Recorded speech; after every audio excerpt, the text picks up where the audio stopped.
오늘도 주문의 가운데 함께 예배로 나아가겠습니다. 기도하고 시작합니다. 하나님 감사합니다. 오늘도 내 가운데 이끄시고 인도하신 주님 불쌍히 여기시고 성령 충만케 하시며 말씀하여 주시옵소서. 감사드리며 예수 그리스도의 이름으로 기도합니다. 아멘. 우리 찬송 찬양 드리겠습니다. 찬송가 384장입니다.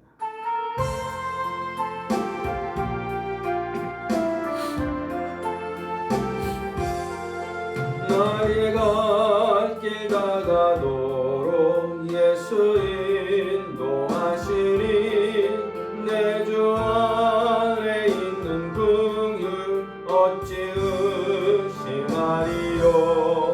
믿음으로 사는 자는 하늘 위로 받겠네. 무슨 일을 만나든지 만사 형통하 무슨 일을 만나든지 만사 형통하리라. 나의 갈 길 다가도록 예수 인도하시니 어려운 일 당한 때도 족하는 해주시니 나를 심히 고난하고 영혼 매우 가난하.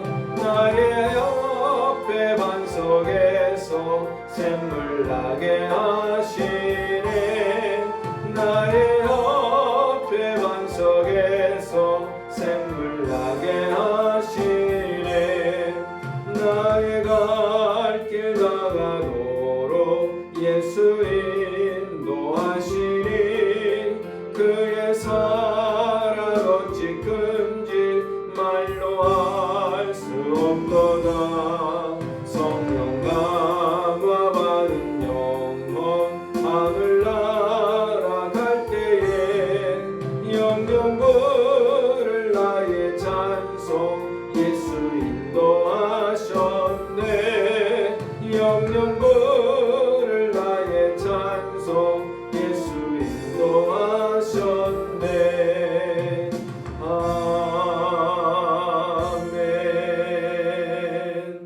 아멘.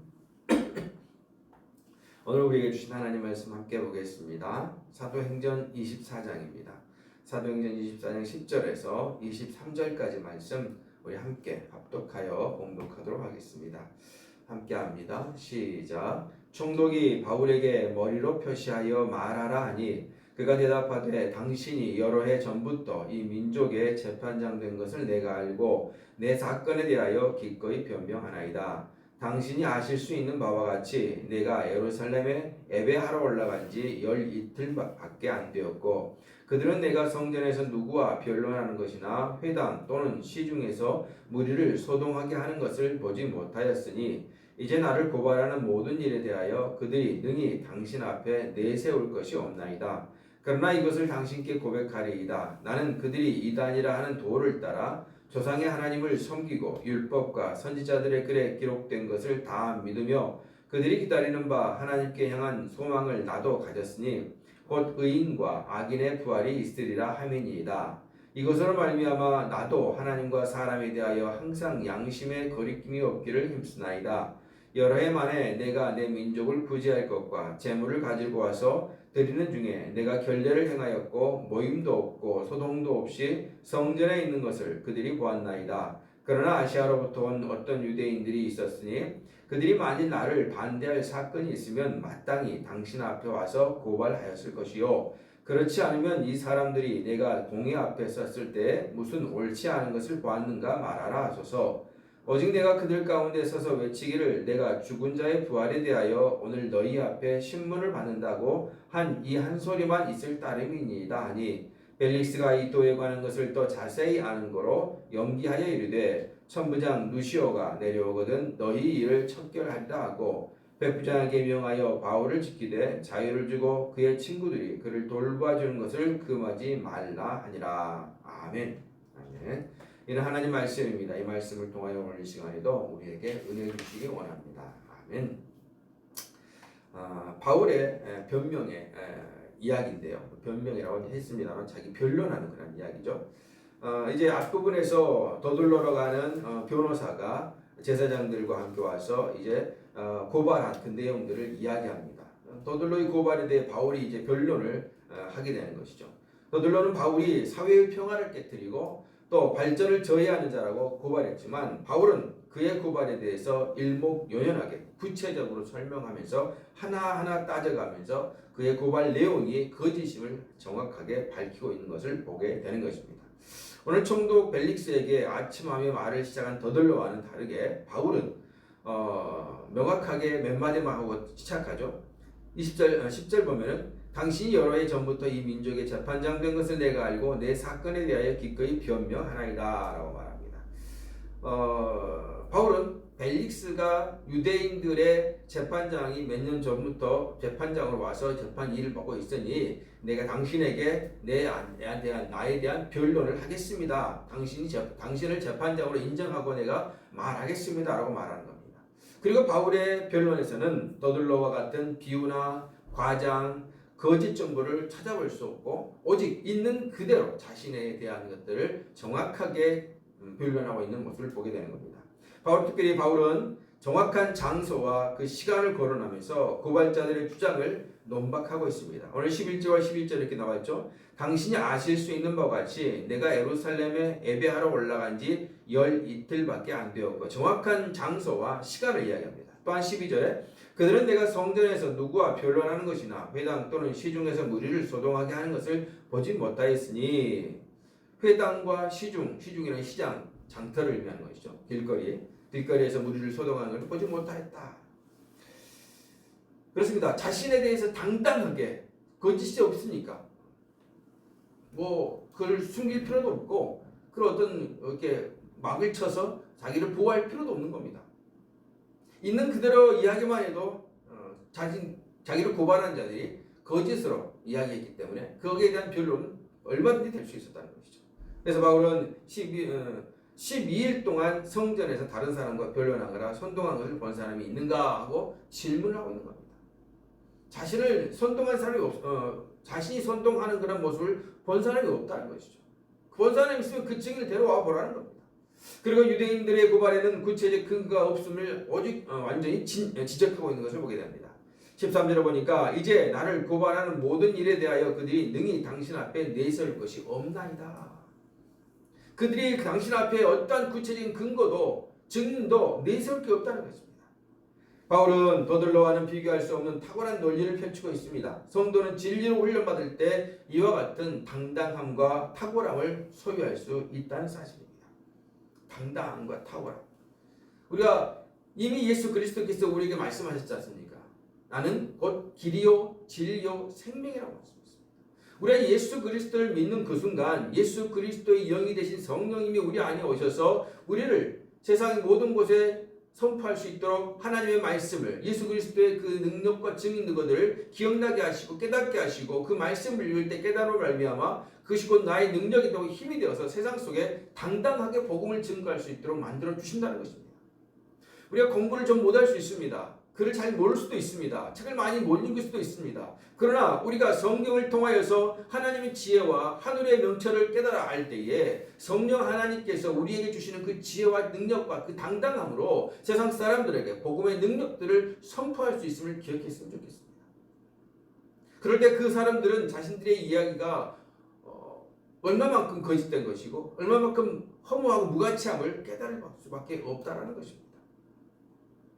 지금 과학계에서 창조론과 또 진화론 이야기 서로 막 다투고 싸웁니다. 무조건 창조론자들은 무조건 하나님이 다 창조하셨다. 진화론 절대 아무것도 아니다. 몇 프로 거짓이다라고 말합니다.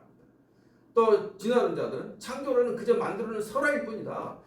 이 우주가 모든 것이 우연으로 만들어져서 이렇게 된 지금까지 오게 됐다. 진화된 과정 속에서 오게 됐다. 인간의 조상은 원숭이다, 유인원이다, 또는 아메바다 이렇게까지 말하고 있다는 것이죠. 극과 극을 달리고 있습니다. 그러나 중요한 것은 우리가 성경을 통해서 우리가 당당하게 복음의 능력을 선포할 때 창조론도 진화론도 다 우리 앞에서 무너지게 되는 것입니다. 그들이 아무리 말을 잘하고 그들이 아무리 우리를 설득하려 할지라도 우리가 진정한 예수 그리스도 그 믿음 안에 있다면 흔들림 없이 우리의 복음의 능력들을 선포하고 당당하게 나아갈 수 있으며 그것이 곧 살아계신 하나님을 우리가 증명해 보일 수 있다는 사실입니다. 그것이 기적이 아니라 사실이며 진리이기 때문에 우리는 당당해질 수가 있다는 것이죠. 바울은 자기 이야기를 하는데 부끄러울 것이 없었습니다. 바울은 유대인들이 자신의 신앙을 이단이라 규정하는데 자신은 하나님과 성경을 믿고 또 부활과 심판을 믿는다고 설명하고 있는 걸 보게 되는 것입니다. 오늘 14절부터 16절까지 변론하는 말씀이 바로 그것이죠. 이것을 당신께 고백하리이다. 나는 그들이 이단이라 하는 도를 따라 조상의 하나님을 섬기고 율법과 선지자들의 글에 기록된 것을 다 믿으며 그들이 기다리는 바 하나님께 향한 소망을 나도 가졌으니 이게 뭡니까? 기다리는 바? 이거는 메시아에 대한 기다림이죠. 곧 의인과 악인의 부활이 있으리라 함이니이다. 이것으로 말미암아 나도 하나님과 사람에 대하여 항상 양심의 거리낌이 없기를 힘쓰나이다 라고 말하고 있습니다. 다시 말하면 바리새인의 입장과 다르지 않다는 겁니다. 부활을 믿는다는 것은 바리새인 믿는 것이죠. 사두개는 부활을 믿지 않습니다. 그래서 만약에 바울이 부활을 믿고 생명을 믿고 또 한다면 자신이 이단이 된다면 바리새인들도 이단일 수밖에 없다는 것입니다. 또한 바울의 이어지는 설명은 아주 구체적입니다. 17절 18절 읽어보겠습니다. 여러 해 만에 내가 내 민족을 구제할 것과 재물을 가지고 와서 드리는 중에 내가 결례를 행하였고 모임도 없고 소동도 없이 성전에 있는 것을 그들이 보았나이다. 그러나 아시아로부터 온 어떤 유대인들이 있었으니 라고 말합니다. 바울은 자기가 유대인들을 구제할 돈과 성전에 바칠 재물을 가지고 왔고 또 나실인의 결례를 행했으며 아무 소동을 일으키지도 않았고 다만 성전에서 예배했을 뿐이며 이를 본 증인도 많이 있음을 밝히고 있습니다. 당당하죠. 왜요? 거짓이 없기 때문에 그렇습니다. 여기서 우리가 한 가지 알아볼 게 있습니다. 다시 한번 읽어볼게요. 16절에 이렇게 나와 있어요. 나도 하나님과 사람에 대하여 항상 양심에 거리낌이 없기를 힘쓰나이다. 우리 그리스도인 된 자들이 사명을 받고 복음을 세상 속에 증거해야 돼요. 그런데 내 삶이 내 인생의 그 삶 속에서 항상 거짓과 또 잘못된 것과 범죄와 이런 것들이 늘 득실득실 하다가 어느 날 내가 복음을 전한다. 예수 믿으십시오. 예수 믿으니까 이거 참 진리입니다. 라고 아무리 외쳐봐야 양치는 소년과 같이 우리의 목소리를 들을 사람은 없다는 것입니다. 우리가 진정으로 예수 그리스도를 믿는 자라면은 세상 속에서도 하나님 앞에 우리가 거리낌 없이 양심의 거리낌 없이 나갈 뿐만 아니라 세상의 사람들 앞에서도 양심의 거리낌이 없기 위해서 우리는 충성을 다할 수 있어야 합니다. 우리가 하나님 앞에만 죽도록 충성하라라고 말하는 게 아니라 우리가 하나님을 사랑하고 이웃을 사랑하지 않습니까? 그러면 하나님을 사랑하는 방법은 뭡니까? 헌금 많이 하고 교회 봉사하고 교회를 위해서 막 열심히 일하고 그것이 하나님을 사랑하는 것일까요? 성경 많이 읽고 기도하고 그것이 하나님을 사랑하는 것일까요? 예수님께서 분명히 말씀하십니다. 저 작은 자에게 무라한 것을 준 것은 준 자들은 곧 나에게 준 것이다 라고 말씀하십니다. 다시 말하면 우리가 하나님을 사랑하고 이웃 사랑하는 것이 두 가지가 아닙니다. 한 가지입니다. 한 가지. 우리가 세상에 구제하고 세상의 과부와 고아들을 성경 과부와 고아를 구제하는 걸 이야기 많이 하죠. 세상에 가난하고 세상에 힘없는 자들 세상에 어려운 자들을 향하여서 우리의 사랑의 손길 예수 그리스도의 그 원하시는 사랑의 손길을 펼칠 때 그것이 곧 하나님을 사랑하는 것이고 이웃을 사랑하는 것입니다. 이러한 우리의 삶이 먼저 바닷속에 하나씩 하나씩 만들어질 수 있었던 것이죠. 이 성품이 만들어질 수 있는 것은 우리 스스로는 안 됩니다.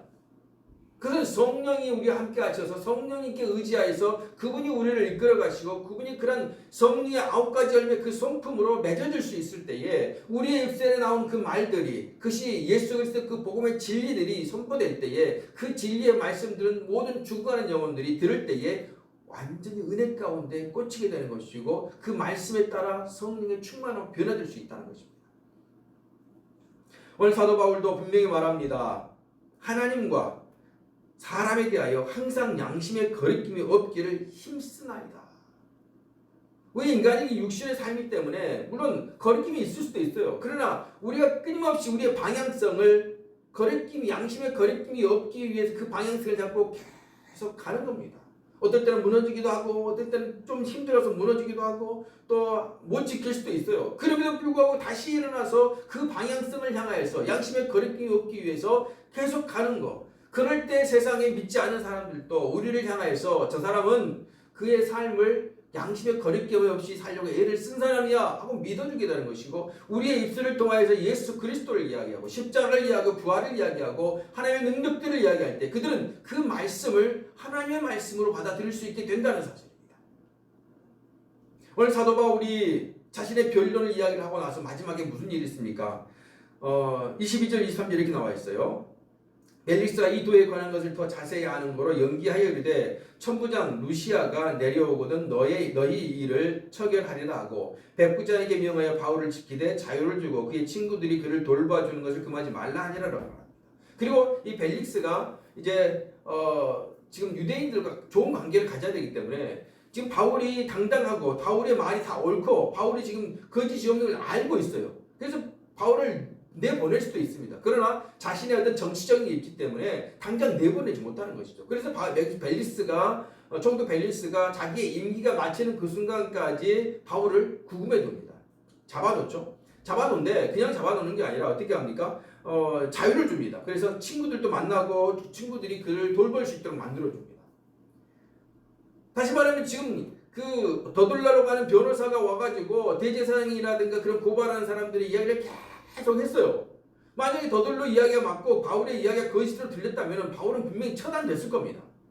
그런데 바울의 이야기가 맞다는 걸 알고 있어요. 그러나 이 더둘로라든가 대제사장들이 와서 이야기하는 것을 무시를 못하는 것이죠. 정치적으로 자신의 입지가 있기 때문에 혼란이 일어나고 또 뭐 반항이 일어나면은 자신이 본국에 다시 소환될 수도 있는 그런 일이 있기 때문에 정치적으로 그는 무시 못하기 때문에 거기에 대해서 아직 변론을 밀어버리는 겁니다. 몰래 밀어버리는 것이죠. 자신의 그 기간이 끝날 때까지, 그리고 다음 그 총독이 올 때까지 한 2년여 동안 바울을 가둬놓게 됩니다. 우리가 그리스도인으로서 우리의 어떤 믿음의 삶만 또는 신앙의 어떤 그런 것만 철저히 지켜야 된다. 그래서 세상 속에서는 이원론적이죠. 교회 와서 그리스도인으로 사는 삶과 성도로 사는 삶과 세상에서 직장과 내 삶의 터전에서 그냥 사는 그 삶을 따로 생각한다는 겁니다. 따로. 우리가 삶의 터전 안에 사는 그 자체도 그리스도인의 삶입니다. 우리가 직장 생활할 때, 우리가 삶의 터전 속에 살아낼 때도 그곳에서 내가 있는 그곳이 그 자리가 바로 성전입니다. 왜? 내 안에 예수 그리스도가 오셔서 함께 안주하시 계십니다. 내 안에 임자에 계시기 때문에 내가 성전이 되는 겁니다. 우리가 그 장소에서 하나님을 찬양하고 하나님을 예배할 수 있다는 겁니다. 많은 그리스도인들이 이것을 헷갈려해요. 자기 직장이나 자기 삶의 터전에서는 그냥 막 살아내요. 세상 사람과 동일하게 욕도 하고, 그 또한 세상 사람도 동일하게 세상 법도 그냥 무조건 어겨버리고, 자기 유익을 위해서 돈을 다 사람 속이면서 그런 일들이 너무 많다는 겁니다. 비일비재하죠. 그래놓고 나중에 가서 교회 초대해가지고 예수님 믿으십시오. 교회에서 막 좋은 웃는 얼굴하고, 그 사람들이 와서 뭐라 하겠습니까? 저 이중적인 얼굴. 에이, 너희들이나 잘 믿어라. 가버린다는 거. 그리스도인이라면 정말 당당한 신앙을 가질 수 있어야 한다. 당당하게. 그렇지 않으면 세상 속에 우리의 사명을 감당하기 힘이 듭니다. 우리가 물론 우리가 다 지키고 다 깨끗하고 다 거룩할 수 없습니다. 우리의 육신의 삶이 있기 때문에 우리가 알지 않습니까? 우리 육신의 그 본질적인 욕망과 욕심들 때문에 우리는 무너질 수밖에 없어요.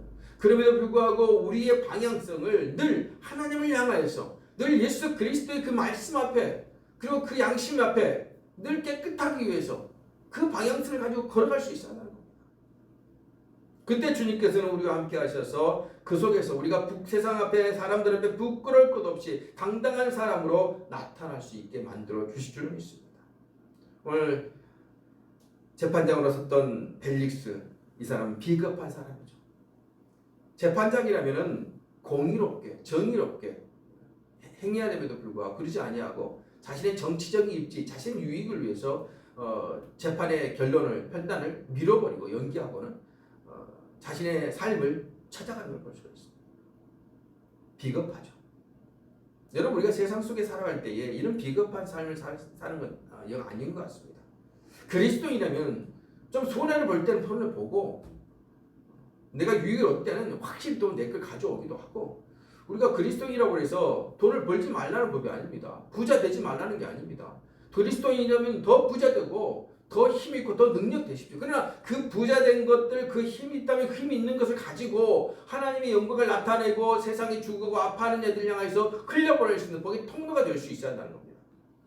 믿음이 당당하게 세워지고 거짓 없는 진리 안에서 그 삶을 살아낼 때에 하나님께서는 우리를 온전히 사용하셔서 복의 통로가 되게 하시고 세상 모든 사람들 앞에 복음을 증거할 때 당당하게 하나님의 나라를 선포할 수 있게 만들어 주신다는 겁니다. 여러분 당당한 신앙이 됐으면 좋겠습니다. 바울은 예수님과 함께 부활한다는 신앙을 가졌던 사람으로서 경건한 유대인이었고 또한 건전한 로마 시민이었습니다. 경건한 유대인 즉 경건한 그리스도인뿐만 아니라 세상 속에서 건전한 시민으로서 백성으로서의 삶을 살 수 있었다는 것이죠. 그때 당당함으로 하나님의 그 복음을 증거할 수 있게 되는 것입니다. 우리 성도들도 마찬가지입니다. 우리는 세상의 기준으로도 아무런 거리낌 없이 살면서 부활하신 예수님의 그 복음을 전할 수 있어야 될 줄 믿습니다. 우리 교회가 세상 앞에서 당당하게 신앙을 말하면 좋은 이웃으로 설 수 있고 그 당당하게 그 복음을 증거할 때에 세상 속에 하나님의 나라가 온전히 세워질 줄 믿습니다. 우리 모두 주님 은혜 가운데 하나님 나라를 바로 세우고 하나님의 영광을 드러내기 위해서 우리의 삶을 통하여서 하나님의 은혜와 하나님의 영광을 누릴 수 있는 우리 모두가 되어주시기를 주의 이름으로 축복합니다. 아멘. 하나님 감사합니다. 부족한 저희들을 사랑하여 주시고 인도하시고 복음의 능력으로 이끌어 주신 주님 감사합니다. 하나님 앞에 깨끗함으로 서기 위해 애쓸 뿐만 아니라 세상 속에서 더욱 건전함으로 건강함으로 바르게 설 수 있도록 주여 이끄시고 인도하여 주시옵소서. 우리에게 성령 충만함으로 덧입혀 주시옵소서. 감사드리며 예수 그리스도 이름으로 기도합니다. 아멘. 감사합니다. 한 주간 또 멋지게 승리하시고 주일날 뵙겠습니다. 이번 주일에는 임직 예식이 있기 때문에 10시 반에 예배가 시작합니다. 잊지 마시고 늦지 않도록 함께 또 해주시면 감사하겠습니다. 기도로 또 임직 예식을 또 함께 지원해 주시고 함께 해주시면 감사하겠습니다. 기쁨으로 한 주간 마치시고 또 주일날 뵙겠습니다. 축도하심으로 예배 마치겠습니다. 이제는 우리 주 예수 그리스도의 한없는 은혜와 하나님 아버지의 그 크신 사랑하심과 성령님의 감동감화 위로와 교통하심이 이제 하나님의 은혜를 누리고 세상 속에서 복음의 증거자답게 당당하게 믿음의 삶을 살아낼 뿐만 아니라 세상 속에서 하나님의 자녀답게 또한 건강하게 선을 행하고 하나님의 나라를 선포할 수 있는 하나님의 자녀가 되기를 원하는 우리 모든 성도들 위해 그들의 가정과 삶의 터전 위에 자녀 위에 모든 문제 위에 지금부터 영원히 함께 있어지이다. 아멘.